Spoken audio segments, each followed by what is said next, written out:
Today, we will talk about the EBITDA-to-sales ratio and how it is used to assess a company's profitability.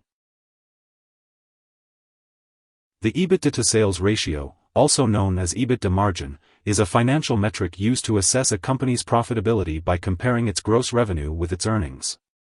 More specifically, since EBITDA itself is derived in part from revenue, this metric indicates the percentage of a company's earnings remaining after operating expenses. A higher value indicates the company is able to produce earnings more efficiently by keeping costs low. The EBITDA-to-sales ratio, or EBITDA margin, is calculated as EBITDA divided by net sales.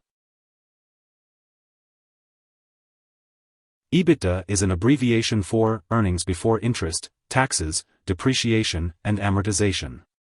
Thus, it is calculated adding back these line items to net income, and so does include operating expenses such as the cost of goods sold and selling, general and administrative, SG&A, expenses. The EBITDA/sales ratio is therefore able to focus on the impact of direct operating costs while excluding the effects of the company's capital structure, tax exposure, and accounting quirks.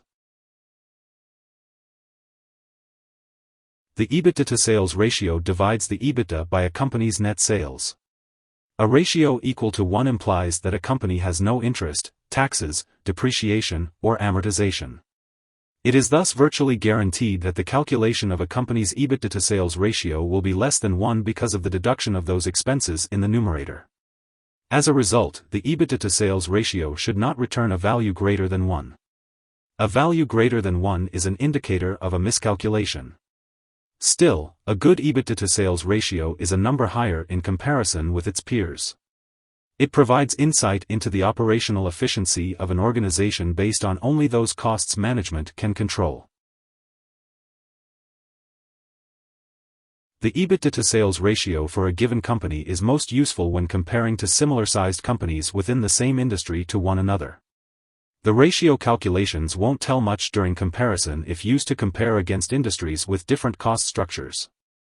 Because different companies have different cost structures across industries, the EBITDA-to-sales ratio is most useful when comparing similar-sized companies within the same industry. Here are 3 key takeaways. 1. The EBITDA-to-sales ratio, EBITDA margin, shows how much cash a company generates for each dollar of sales revenue, before accounting for interest, taxes, and amortization and depreciation.